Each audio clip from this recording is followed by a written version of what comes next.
Hello and welcome to episode 105 of the Unauthorized History of the Pacific War podcast. My name is Seth Perrodin, historian and deputy director of the Mississippi Armed Forces Museum, and with me as always is my esteemed co-host, retired Navy Captain Bill Tody, former skipper of the fast attack submarine USS Indianapolis, Commodore of Submarine Squadron 3 in Pearl Harbor, and many other postings. How you doing, Bill? I'm doing well, Seth. Looking forward to this. Yeah, this is going to be a good one. Today, we're going to be discussing the period between January and April 1942. This was a pivotal and dangerous period in the history of the Pacific War for the United States. With the disaster of Pearl Harbor just a few weeks in the rearview mirror, the U.S. Pacific Fleet was still in a seriously weakened condition, one might say decrepit. While the fleet may have been decrepit, it wasn't dead. Admiral Nimitz had just taken command on December 31st, 1941, and was already under immediate pressure from his boss, Admiral King, and the American press and the public to strike back at the Japanese in retaliation for the Pearl Harbor attack with whatever he had. Strike back for sure, but with what, when, and where? Let's dig into it and find out, shall we? Bill, what was the situation like in late December 1941, early January 42 in the Pacific Theater? What were we looking at? It's not an exaggeration to say that the surface Navy was essentially sunk. It would take months and sometimes years and sometimes never to recover those ships that had been sunk at Pearl Harbor. The engine for constructing new ships was already operating, but you couldn't pump out ships in less than a year. And that was accelerated, right? So you wouldn't start seeing the fleet significantly increase the number of carriers and fast battleships until well into 1943. So Nimitz knew that all he had left was the carriers, two carriers, I think it was, right, Seth? Three. He had Enterprise, Lexington, and Yorktown was on the way. So technically two, yeah. Right. Well, and Saratoga too, right? Right. Yeah, Sarah. Yeah, that's right. For a very short period of time. Yeah, and, very short. Yeah, and submarines. And so the question is, okay, I know what to do with the submarines. He was a submariner. For sure. I'm going to send them out there and start interdicting traffic because since Japan is an island nation, like the United Kingdom, submarines could be effectively used to cut it off from all of its supplies. Where the carriers were both useful and vulnerable. And if we lost the carriers, we had essentially no more offensive power left. So this was a huge moment, an inflection point. And in fact, in one of his early letters to his wife, he said, "I'll be lucky if I last 6 months in this job." Mm-hmm. Yeah, he was under tremendous pressure, and it wasn't just from we talk about Admiral King, and we'll talk about him very soon, Ernie King, and he was under pressure from his boss, which of course was Admiral King, but he was under pressure from the American public because the American public and the press, of course, no surprise there, that still happens today, but the American public wanted the United States to immediately turn around and hit back at the Japanese, and of course, we didn't let out what had happened at Pearl Harbor. I mean, everybody being the American public knew that we got hurt, but we didn't let out how badly we got hurt. And, for years and years and years, and especially in the late 30s and early 40s, the Navy had a great public affairs office. They really, really did. And it put out this campaign of, this United States Navy being the largest, most powerful fleet on earth. And it wasn't true. Well, not anymore. Certainly, no, not in December 31st, 1941. Right. But that still was in the minds of American public. That was still in there that we have this tremendous fleet. Let's go out and let's go hit the Japanese and smack them right in the mouth. And we just couldn't do that. Mm-hmm. We just didn't have the ability to go and attack Hiroshima Bay or Hashirojima Bay. I'm sorry, and light up the Japanese fleet. We just couldn't do it. And people just didn't understand that, but that didn't deter them from just piling on and saying, where is our Navy? That was the big thing that went across the press, and then late 41, early 42 is where is our Navy? And frankly, they were at the bottom of the harbor. Of the harbor, right? And at this point in time, we hadn't lost the Philippines yet, but we were losing. Right. And I think it was pretty clear that there was only so long they can hold out. Wake Island, which was an American occupied territory, was lost after defeating a Japanese invasion, Right. Then the Navy is coming to the rescue of the Marines. They're on Wake Island, and Admiral Pye, who was the acting Pacific Fleet commander, calls them back before there were furious sailors who realized they were carrying some Marine airplanes that they were going to deliver to Wake Island, who realized, this is our opportunity to draw a line in the sand. And now we're going to withdraw without even engaging. So there were a lot of people that were furious about that. In fact, I think Captain McMorris, who's Pye's chief of staff, said, even criticized his boss, which was very unusual, saying that retreating from Wake would be unduly cautious. That was a very careful way of saying almost cowardice, right? Yeah. And so we were in great need of a victory at that point of time. Yeah. And you mentioned Saratoga, and correctly so. That was the carrier that was heading towards Wake to I don't want to say relieve the Marines, but reinforce the Marines that were still holding out on Wake. And at this point, this is a very tenuous hold that the Marines have on the island. This is late December 41, of course. And, the carrier Saratoga and her air group is sent out there with a small escort force.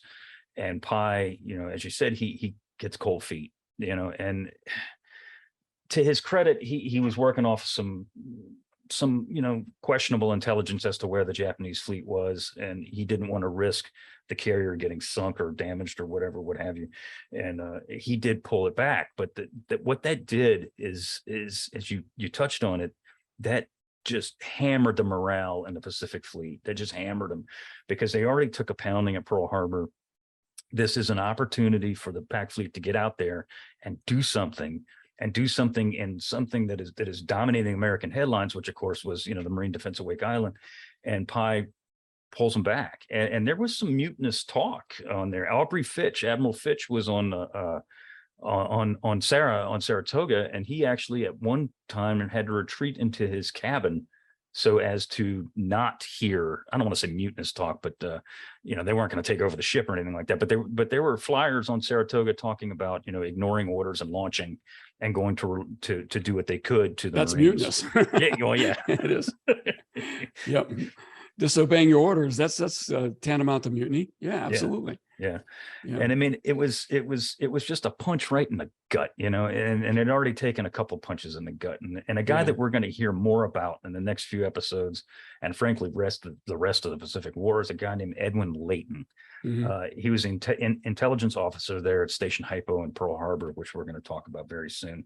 And he had this quote in his book that he wrote after the war. He said, quote, "To lose to an enemy that fought you and fought well, and you fought well, was one thing.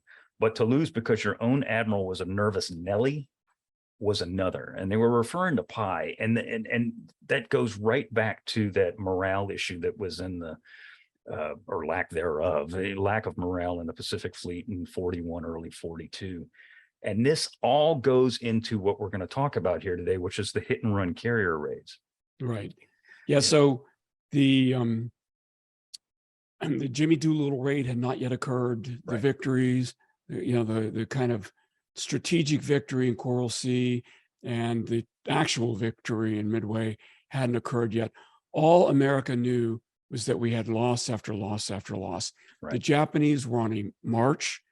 They seemingly couldn't be stopped, and they were heading south, threatening our allies in Australia and New Zealand. And that's the situation we were in when Admiral King declared we were going to hit them, and we needed to do something. Yeah, he could read the writing on the wall.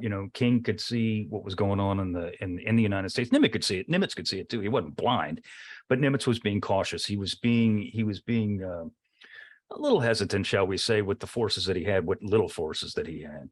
And King sent a cable to Nimitz 2 days after he took command of the Pacific Fleet, January 2nd, 1942. King told Nimitz that he was not pleased with the, quote, half-hearted deployment of the CVs, of the aircraft carriers. He desired, quote, and this is directly from his cable, a hit and run raid in the Marshalls and the Gilberts. And he wants to surprise the outlying bases. He can read a map. King can read a map. Nimitz can read a map. You can see that these bases are on the outer ring of the Japanese defensive ring, in the Pacific. And he knows that this, if we're going to get any kind of strikeout anywhere, this is the best place to do it for multiple reasons. Yeah, and he wasn't blaming Nimitz at this point, 2 days into his tenure. He's just establishing his expectations early that we need to be on the offense, not the defense. There's a strategy in land warfare called a turning movement. And what a turning movement is, people confuse it with a flanking maneuver. A flanking maneuver is you've got a line of approach of an army and you hit them kind of in their vulnerable spot on their flank, because it's a weak point and it helps you kind of accelerate their, destruction. A turning movement is something completely different. When you've got a line of advance, if you're an army and have a line of advance, the intention of the turning movement is to turn the enemy away from its line of advance. So hit them in a way that's going to cause them to change direction. And at this point in the war, all of the interesting Japanese targets, the ones they were pursuing, were to the south. The Marshalls, the Gilberts was on the equator. The Marshalls was north of the equator. Of course, places like Port Moresby, Rabaul, in New Zealand and Australia, to be certain, are in the southern hemisphere. And the Japanese, in their advance south, by hitting them in the Marshalls and Gilberts, places where the Japanese thought that they were safe and had established bases and they weren't going to waste any resources. And this is a really important point. They weren't going to waste any resources to defend them because they thought the US Navy at this point, Yamamoto's plan had been, we're going to get the Americans to sue for peace and enter negotiations because they're going to realize their fleet's been destroyed and they can't win this war.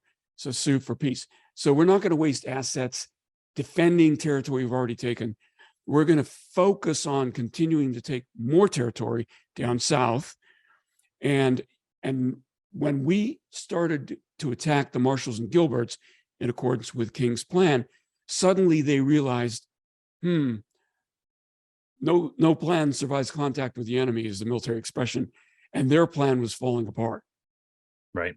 And the outer ring, as you mentioned here, and then these are the outer ring areas, it was the safest place for us to strike back. And for us to strike back with what we had, which at that time, as you mentioned earlier, are the subs and the carriers. Of course, the subs aren't going to do anything in the Marshall Islands and the Gilberts or anything like that, but the carriers could. And there was a lot of pushback on Nimitz's staff when he said, hey, look, we're being asked to do this by the boss. This is what I'd like to do. What do you guys think? There were several people, including chief of the 14th Naval District, Block, who said, he was in charge of Hawaii, the defense of Hawaii.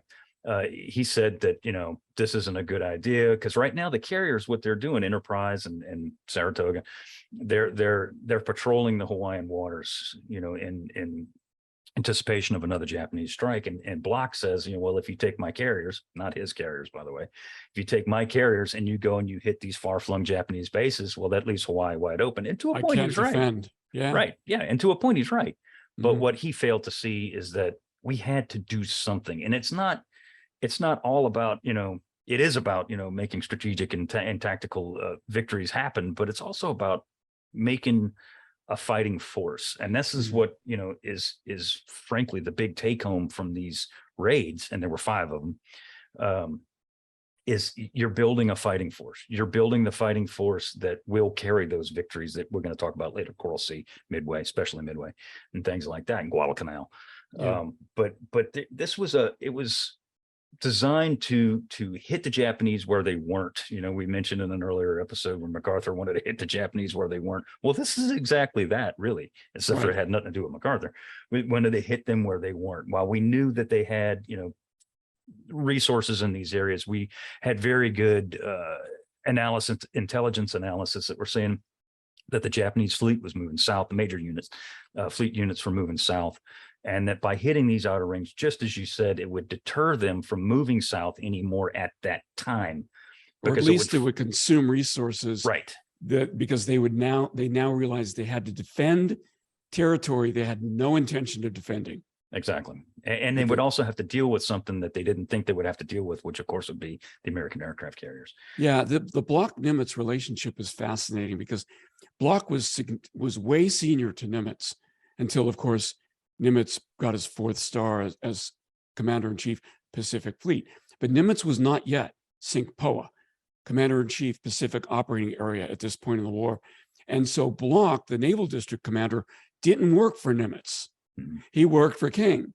And Bloch, of course, is the guy who famously ignored, one of the guys who famously ignored the USS Ward's warning on December 7th that he had attacked a submarine outside of Pearl Harbor. So Nimitz knows that, Bloch carries part of the responsibility. Kimmel took the fall, but Bloch carries part of that responsibility. But A, he's way senior. He had been way senior to me until I got this job. And B, he doesn't work for me. And so, whereas Bloch had the responsibility for defending Hawaii, Nimitz is thinking, dude, so do I. In fact, the bullet, that laser beam was on my forehead, not yours. You survived Pearl Harbor getting attacked, right? You must be made out of Teflon. Didn't exist back then.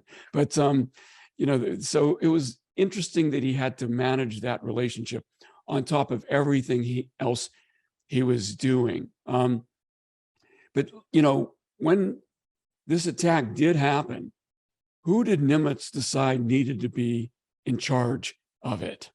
Well, the only carrier commander that he had that he actually really trusted, which of course was William F. Halsey. Halsey had been at sea since before Pearl Harbor aboard Enterprise. He was using the Big E as his flagship. We're going to talk a lot about Big E, but Halsey is the one guy that has some, not much, but some combat experience in aircraft carriers. And as I said, he'd been leading this task force for several months, even well before Pearl Harbor. So Enterprise pulls into Pearl at the end of January 42. I'm sorry, at the end of January 42. And as soon as the Big E comes in, Halsey pays Nimitz a visit, and Nimitz confers with Admiral Halsey, and he says, look, this is what I want to do.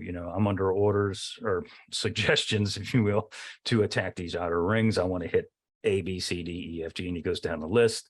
And Halsey, needless to say, is enthusiastic about the idea. Halsey's no fool. He knows full well the morale situation in the United States Navy. He knows that we need to do something tangible to the Japanese. And the only thing we really have to really smack somebody in the face with are these aircraft carriers, in particular USS Enterprise CV-6.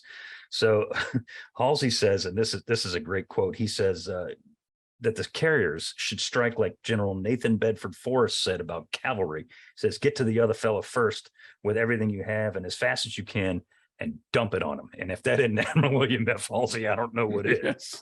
Yeah. But it was one of the least colorful things he ever said, and probably one of the most acceptable things he ever said. Very true. Very true.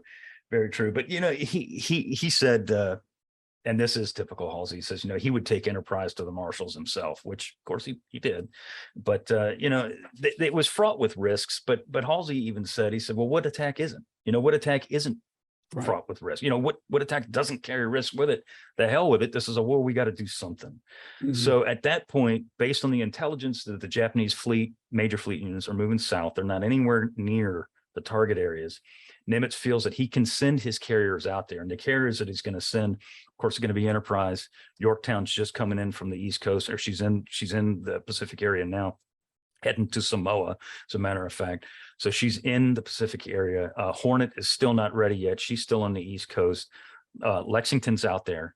And Saratoga, unfortunately, she was going to be a part of this operation too, but on January 11th, she sucks up a torpedo from a Japanese submarine, and she's headed over the West Coast for Bremerton for repairs. So she's out of the operation. She's out of the picture, until the end of the middle of June, really.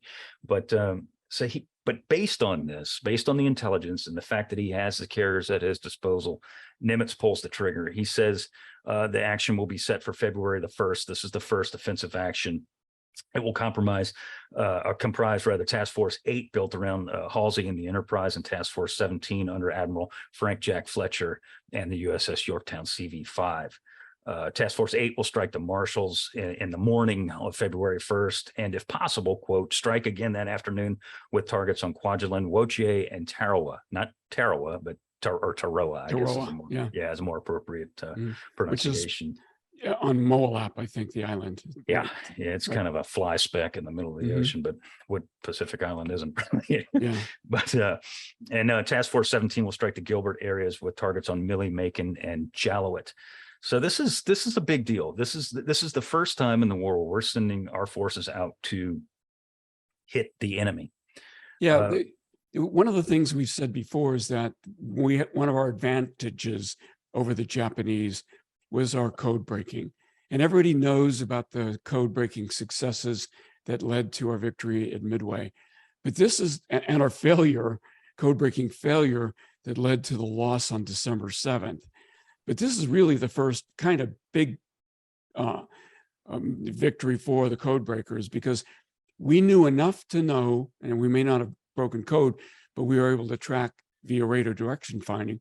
We knew enough to know that a major portion of the Japanese fleet was well to the south, traveling southward, and was likely out of range of the Gilberts and Marshalls during these attacks. So they could hopefully would not be a factor, which means that the only forces that could defend those islands, Japanese forces that could defend those islands, were forces that were based there at the beginning of the attack. And a lot of land-based forces were there. And there was some shipping that was anchored mostly. And so there were targets, and the bases themselves, of course, were targets. And so this was what Nimitz would refer to often throughout the war is a calculated risk, that we could achieve successes without major losses ourselves, which was very important at this point in the war. Absolutely. And that is what allowed him to pull the trigger, was exactly everything you just said, literally everything to a T, is what allowed Nimitz to say, all right, let's do this. So Enterprise and Yorktown are out at sea, end of January. Raid set for February 1st, and we're going to focus on the Big E here. We're going to focus on Task Force 8. Just before, I believe it's the day before, so it would be January 31st, 42, Nimitz sends Halsey an encrypted message aboard Enterprise. And again, more intelligence is coming in, and he says, due to radio intercepts, Nimitz ordered Halsey, he says, basically, Bill, he says, you go out there and you hit him as many times as you want and then get the hell out. And Halsey, that night, he tells his pilots, he goes ready room to ready room, and he tells his pilots aboard Enterprise, and he says, we're going to go down to the Marshalls and we're going to, quote, raise a little hell. And that immediate, because I mean, the guys on the Enterprise, they kind of figured something was up. There's a lot of ammunition loaded on the ship, there's a lot of fuel, they're conducting combat air patrols as they would any other day, but they could just, you can kind of sense when something's in the air. Well, then when the boss comes down there and tells you, hey, look, tomorrow morning we got some stuff to do, the pilots are absolutely ecstatic. They're absolutely ecstatic, because they know, hey, we're finally going to get a lick in on these people. We're finally going to hit them back with something, with whatever we can, and do as much damage as possible. And this, of course, would be the first combat for Halsey, for Spruance, and a bunch of names that would become not necessarily household names, but names that we're going to hear over and over and over again in the coming months. People like Wade McCluskey, Dick Best. If you've seen the movie Midway, either one of them, or know anything about Midway, that they loom large in that story. For sure. There's other guys as well, the guys that or got to meet, right? There were several guys that I got to know over the years very, very well, that were part of this raid, and we're going to hear about them as the story unfolds here for the Marshall Islands raid. One of which is a gentleman named Norman Jack Cleese. Dusty Cleese was his name. He's an SBD pilot in Scouting Squadron 6, and this was his baptism of fire, as it was all of them. You just hit it. McCluskey, Dick Best, Admiral Halsey, Spruance leading the cruisers off. These are all their baptism of fire. This is the first time that they see the elephant, is a phrase I often like to use. And they really couldn't have had a better day for it. You know, February 1st, initially there were some weather reports that the weather might be kind of iffy at best. February 1st is a beautiful morning. You know, the moon is high, the sea is calm, there's relatively no wind. It's literally a picture perfect day for flying, at least for Enterprise. It is, Yorktown deals with a little bit of a weather front, but Enterprise, she's got a perfect day to do what she needs to do. So the pilots are awake at 0300. At 0445, they're given their briefing. And I'm sorry, at 0445, they launch. They launch from Enterprise, and they launch a large strike. This is the first strike of the war that's launched by an American aircraft carrier. It's 37 SBD dive bombers and 9 TBD Devastators that are armed with bombs. And they are heading into Kwajalein Atoll. Scouting Squadron 6, VS6, is assigned to attack the airfield. At this point, VB6, Bombing 6, is basically kind of, I don't want to say held in reserve, but they're allowed to freelance. They were theoretically supposed to hit shipping if there was any shipping in the harbor, which the intelligence said that there may be, but you never know until you get there. As VS6, as Scouting 6 approaches Roy Island, ROI, Roy Island, the Japanese scramble fighters, they can see them coming in. So there really is no element of surprise. The element of surprise is lost as soon as they see these waves of American aircraft coming. But these weren't Zeros we're talking about. No, they weren't. Older fighters, right? Right. They were the Claudes, Type 96 Claudes. And this goes back to what you were saying about, you know, not expending, the Japanese not expending, you know, frontline defenses on these outer rings, because if they deemed these, you know, really, really important, they would have had Zeros out there. But the Claude was still a pretty good fighter. I mean, this is the, you know, the precursor to the Zero. And as Scouting 6 is coming up over the island, the AAA starts, you know, popping up in the air. It's not very accurate, but it's very, very heavy. And this is, you know, again, first combat for these guys. And Scouting 6, their CO is a guy named Halsted Hopping, and Hoppy, as they called him. And Hopping is leading the squadron in, and these are dive bombers now, but they're coming in on a glide bomb, which is a slow, you know, approach to the target, and it allows your AAA on the ground to line up on that target significantly faster and a little more accurate, you know, than an airplane diving 70 degrees, 80 degrees. It also allows Japanese fighters to get on top of you pretty quick. And that's exactly what happens to Hopping. As he's leading Scouting 6 in, he is hit by at least 2 or 3 Claudes that jump all over him, spray his airplane down with ammunition. And literally within seconds of the opening attack of the Pacific War for an American aircraft carrier, Scouting Squadron 6, a CO, drives his airplane right into the drink. He's shot down, he's killed, and so is his rear seat gunner. So it's a rather inauspicious start, if you will, right, Bill? Yeah, absolutely. You know, it's sad, but this is the very first time, of course, that we engage in air-to-air combat during the war, except for the small number of airplanes that got in the air at Pearl Harbor. But you know, in a planned operation, and we had some successes this day as well, despite you know, in contrast to the losses. Oh, for sure, for sure. And you know, when Hopping goes in, this is the CO of Scouting 6. Well, his XO is a gentleman that we'll hear from in a couple of more episodes, a guy named Earl Gallagher. Earl Gallagher immediately, you know, being the executive officer, realizes there goes the boss, and I'm in charge. So he takes over and he leads his people into this glide bombing attack in which they were already committed. As Gallagher's going down, the guy right behind him is the gentleman I mentioned before, Dusty Cleese.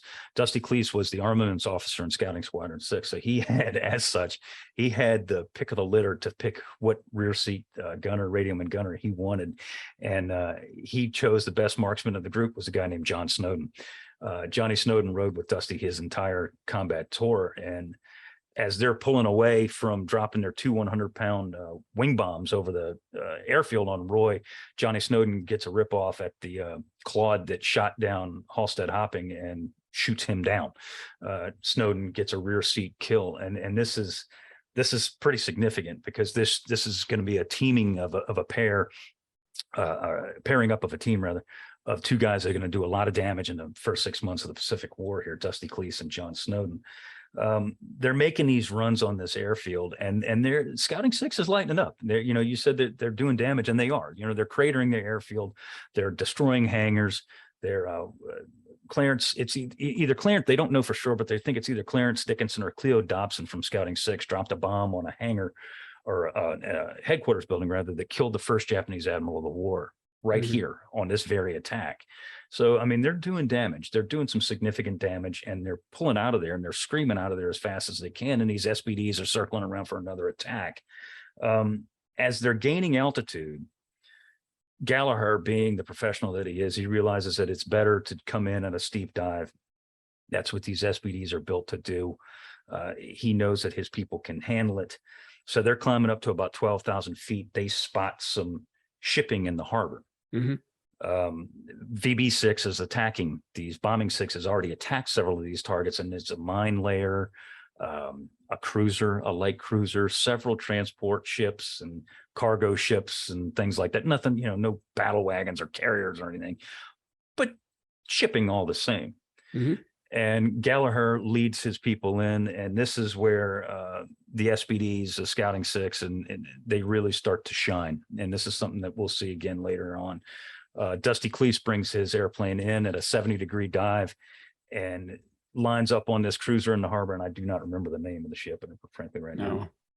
But he drops his 500-pound bomb and smacks this sucker dead center.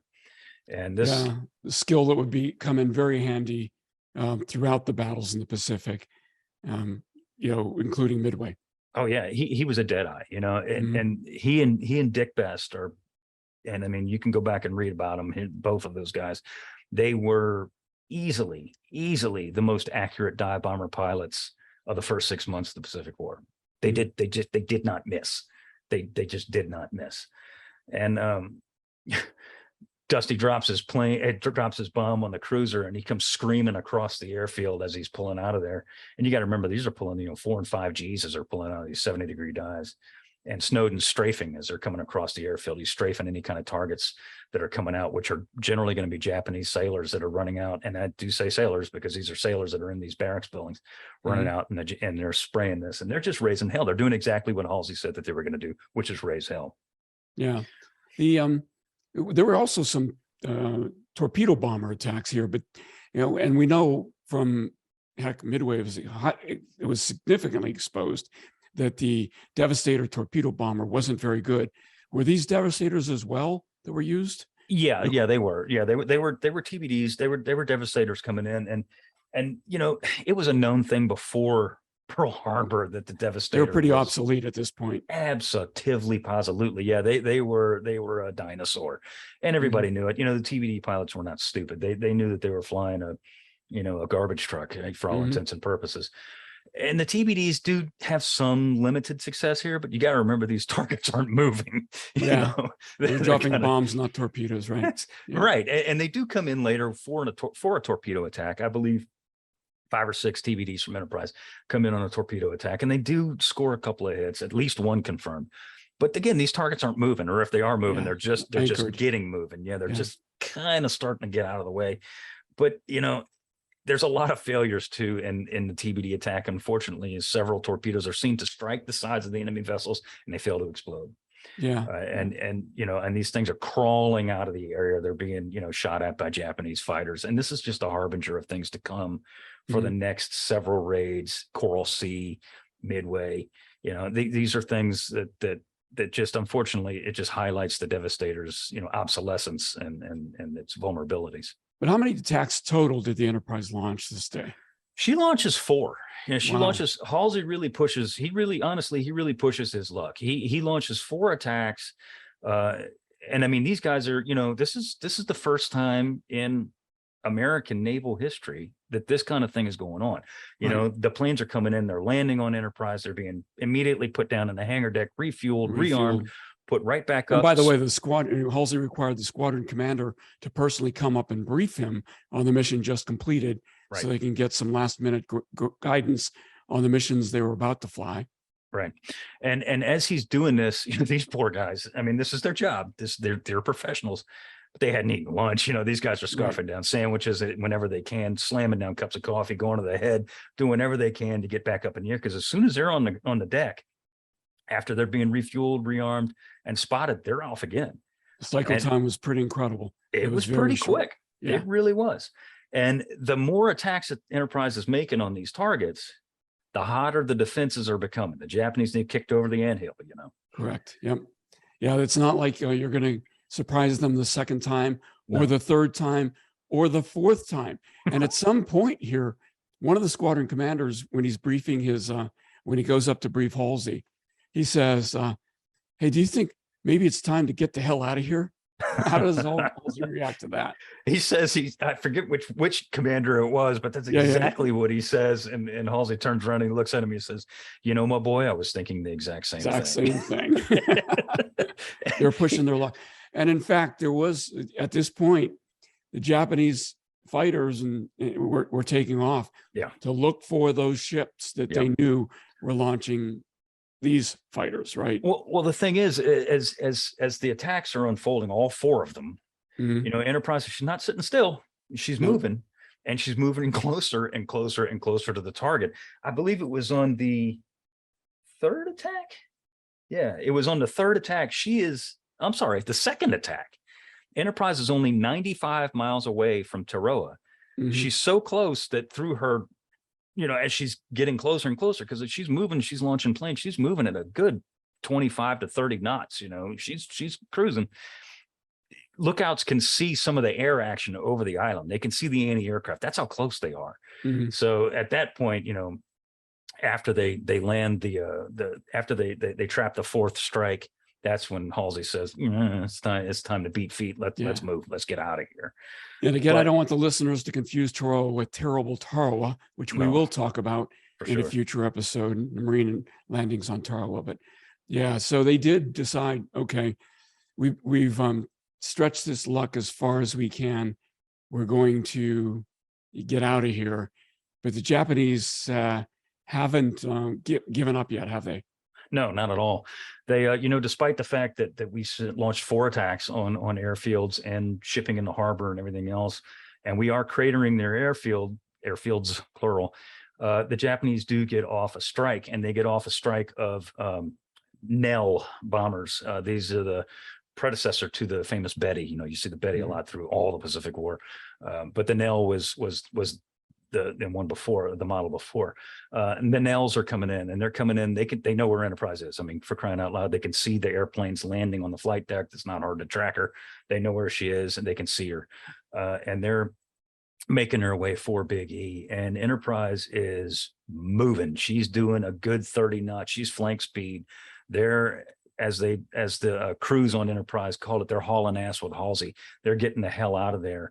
But that doesn't stop the Japanese from overtaking them.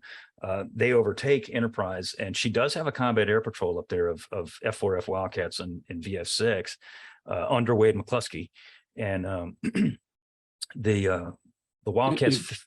But to explain the tactic here, the combat air patrol could engage to a certain range from the ships, and once the Japanese ships are within anti-aircraft fire gun range of the ships, the combat air patrol has to disengage so that the American ships don't shoot down American planes. Exactly. And that's what happened here. Exactly. So the cap does do what they can, but there's really no discernible impact at all from what they do. So it's up to the anti-aircraft gunners on the ships. Yeah. And there's a gentleman on the flight deck of Enterprise at this time, a guy named Bruno Gato, Peter Gato is his name. He's in Scouting Squadron 6. He's a rear seat gunner in Scouting 6. And he's on the flight deck right now. And the flight deck of Enterprise is a very vulnerable position at this time because she still has her aircraft spotted from the fourth strike on the stern of the flight deck. There's still 2 or 3 SBDs up on the flight deck, a couple of Wildcats and several, TBDs that are scattered across her flight deck as Enterprise is getting out of there. Well, these Nells are coming in, and the Enterprise is lighting them up as best she can, and they're approaching from about 3,000 feet. So these are, you got to remember, these are medium bombers, these are level bombers, and right at about 3,000 feet, the Nells drop their ordnance, and Captain George Murray of the Enterprise can see, literally, he can look up and he can see these bombs coming at his aircraft carrier. And he handles this thing like a speedboat. He really does. And this is something that, you know, just because Admiral Halsey's in command of the task force, George Murray is in command of Enterprise. That's right. Yeah. And he supersedes Halsey at this point.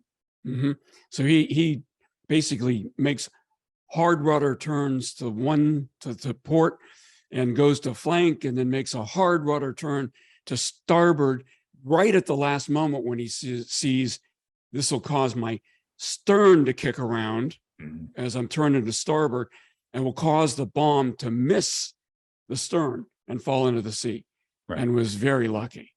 They were close. You know, there were several of these Japanese bombs that landed so close. You know, they splattered the size of the Enterprise's hull with shrapnel. I mean, they were close. They were deadly accurate.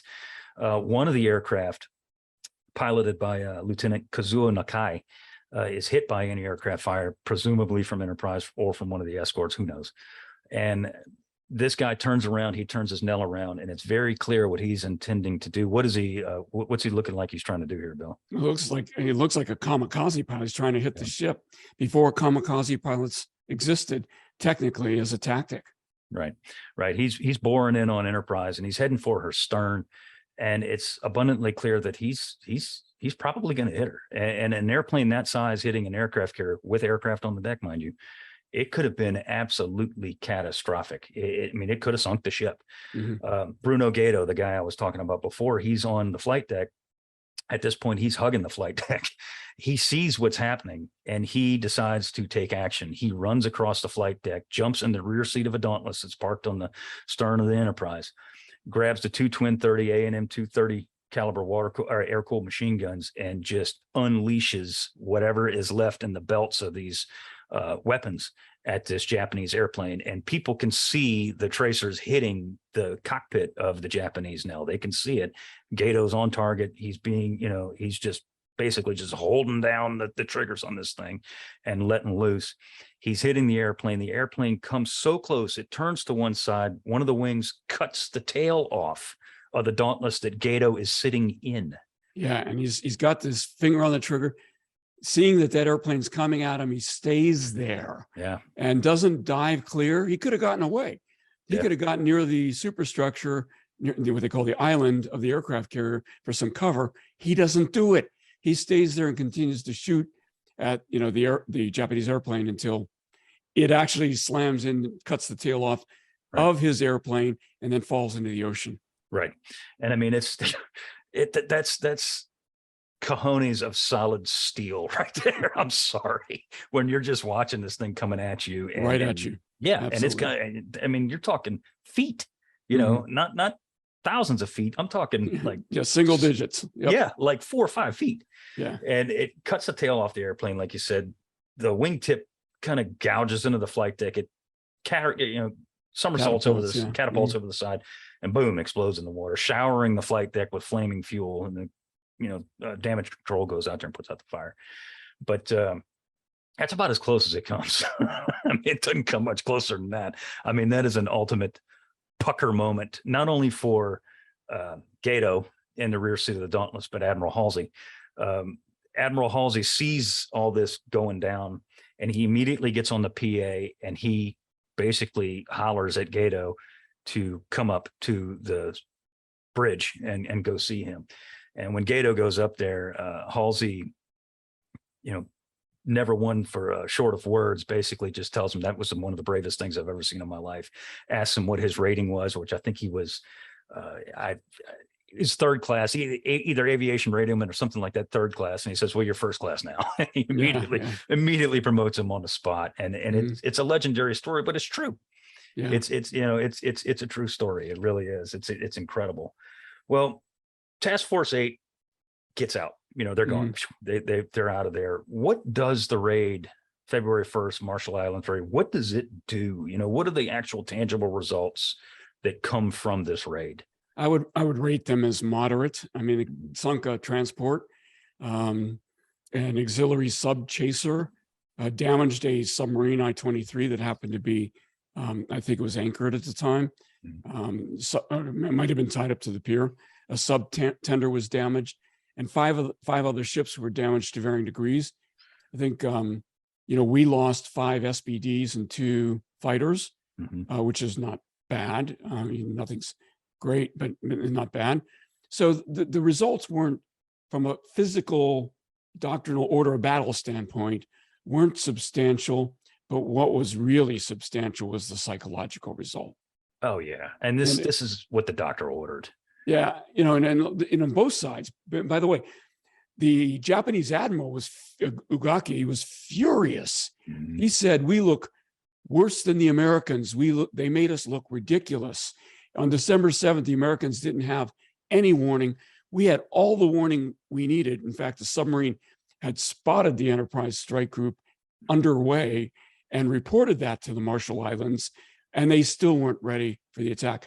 Yamamoto was shocked and surprised because, again, he was hoping that we would sue for peace, and he responded, "They've come after us after all." Like he was surprised that we were going to do that. We're supposed to just give up. Right. And I would say that as well, our own historians downplayed the significance of because of I would say the moderate battle damage that occurred. They said, right, well, this wasn't a major battle. That's absolutely nonsense, because it required the Japanese to reinforce every location they didn't want to give up. They had to exhaust forces to reinforce things they didn't think they needed to reinforce, which diluted their offensive effort.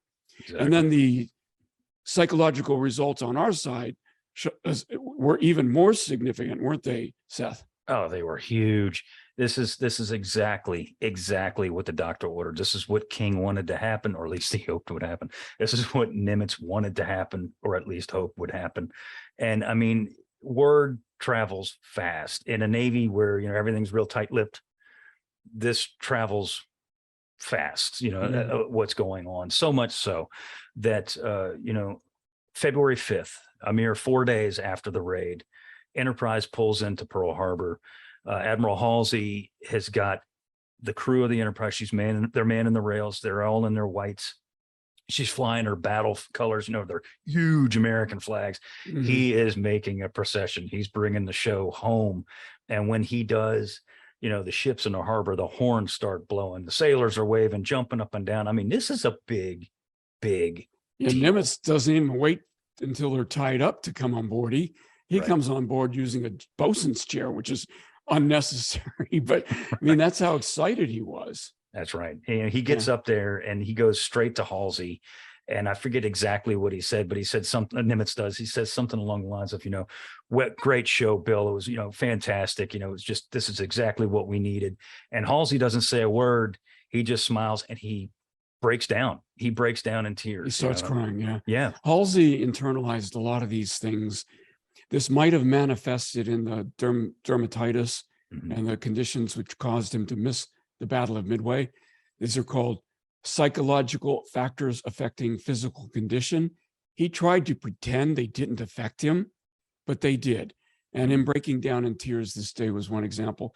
I also want to relate two humorous anecdotes that further show Halsey's psychological condition.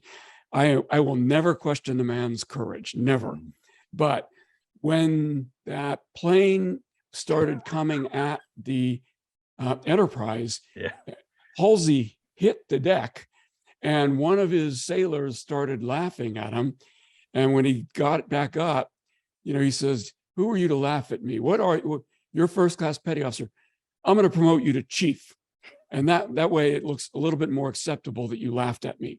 Right. Now, compare and contrast that with, we didn't talk about it, but during the raid, Spruance's cruisers conducted bombardment of the islands and were taking fire from shore batteries. Right. And on Spruance's flagship, when they started, they were being enveloped by the shore bombardment that was splashing on either side of Spruance's flagship. Everybody on the flag bridge hit the deck, and Spruance stood there without moving, and people, "Admiral, get down." It was like he wasn't affected by it at all. And it just kind of so indicative of the difference in their personalities, the way they reacted to that. But both of them fantastic leaders, both Absolutely. in different ways, Yep. But the raids plural, but this one specifically does exactly what they wanted it to do. The morale within a great portion of the American fleet, the Pacific Fleet, skyrockets because it shows that we can and will and are perfectly willing to hit back at the Japanese. That gives the common sailor, Joe Sailor, a little more faith and people like Admiral Halsey, Admiral Spruance, Admiral Nimitz. It shows that this guy's not afraid to attack the Japanese. He's not going to pull anybody back. We're going to hit them. We send people out there, we're going to do what we send them out there to do. And another thing that this does, and this cannot be understated, is that it provides actual combat experience for these pilots. Absolutely. And for the admirals. Right. But specifically, Scouting 6, Bombing 6, Torpedo 6, all the guys on Yorktown. And it provides them with experience that they're going to need. These are, by and large, all these pilots are academy graduates at this point in the war. And they've been trained to the nth degree, but they've yet to put their training to the test until today. And it gives them confidence. Yeah. That, hey, look, this guy's pretty good. He's okay, but this guy's really good. That kind of stuff, and it allows people to develop not only their character. This better than I do, Bill, but their character, the way they conduct themselves, the way they have confidence in themselves and further operations. What kind of experience does this provide? Your average sailor, your average pilot, officer, what does it do for their morale? Yeah, you can only train so far. In fact, in the peacetime Navy, we like to train harder than we might have to fight, because there's only so much you can do to simulate the stresses of combat. One of the ways you do that is you train when people are really, really tired, to kind of, because fatigue generates a certain form of stress, and you're never not undergoing stress when you're in combat, but there's only so much you could do to simulate it. Real combat can't really be simulated. And so they start gaining the experience. And as you said, the squadron commanders realize, Bob, he actually he hung back. I wonder what the heck happened there. He never engaged. But John, my goodness, he was in there in the thick of it, and never. You learn about the personalities, strengths and weaknesses. You start fixing problems where they manifest, and nothing allows you to do that short of combat. And aside from the, and you talked about it, the effects on the Japanese, what this raid and let me be clear, this is raid 1 of 5. Enterprise hits the Marshals on the 1st of February. Yorktown we didn't talk hits, about Frank Jack Fletcher's raids. No, not at all. Yeah. And Yorktown and Fletcher hit Jalowit on the same day.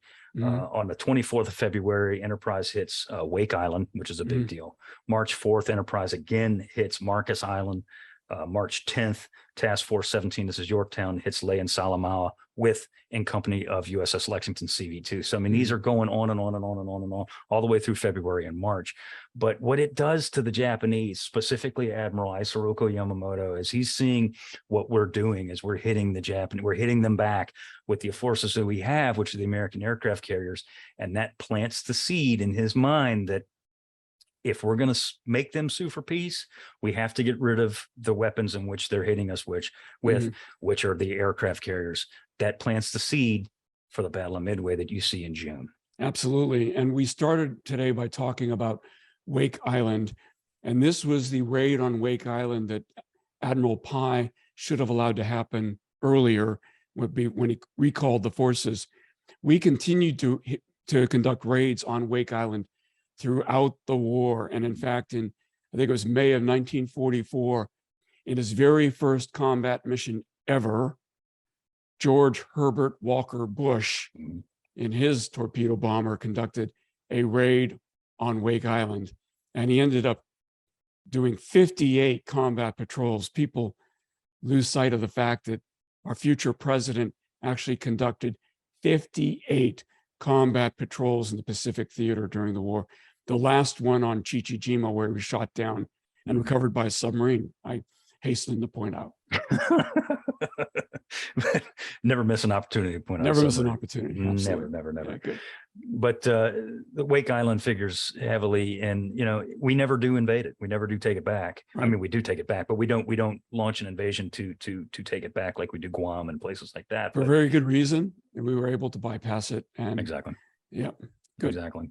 But this is a huge thing. These raids they're not to be understated. And as you said, Bill, historians often have, but this historian and these historians do not understate this. This is an important part of the Pacific War, and I hope that we highlighted the many reasons as to why. Yeah, and in fact, the very first major history of the war was written by the retired, or actually a reserve admiral named Morrison, Mm-hmm. and he was perhaps the best World War II naval historian ever. And he minimized the importance of these raids, and he was wrong. He was rarely wrong, but he was wrong about this. And because it was written so early, that became conventional wisdom about these raids. And it's really important that historians since then have worked to correct the record, as have you, Seth. Yep. It is an important part of the Pacific War, and it plants the seeds for the downfall of the Imperial Japanese Navy, which happens a lot quicker than anybody ever thought that it possibly would in the next several months, as we're going to cover on the podcast. Before we wrap it up, I want to read something that I think is important to this. And it's before launching the first aircraft on February 1st, Commander Thomas Jeter, who was the Enterprise's executive officer, said on the PA across the ship, so everybody could hear, he said, quote, "We can take pride in being privileged to participate in the first offensive engagement of the Pacific Fleet and in the first naval action in which an American aircraft carrier has taken part. Remember Pearl Harbor." That is exactly what these boys did on the morning of February 1st, 1942. And with that, we want to thank you for listening in on our conversation. Please subscribe to the Unauthorized History of the Pacific War podcast wherever you receive your podcast, and give us a rating and a review. We certainly would appreciate it. Also, if you want to see the video version of this and any of our other episodes, subscribe to our YouTube channel called the Unauthorized History of the Pacific War podcast. If you have a question, comment, or suggestion, send us an email at unauthorizedpacificpodcast@gmail.com. And once again, I'm Seth Paradin. I want to say thank you, Bill. Yep. Thanks to everybody. See you next week. We'll see you soon. Thanks, guys.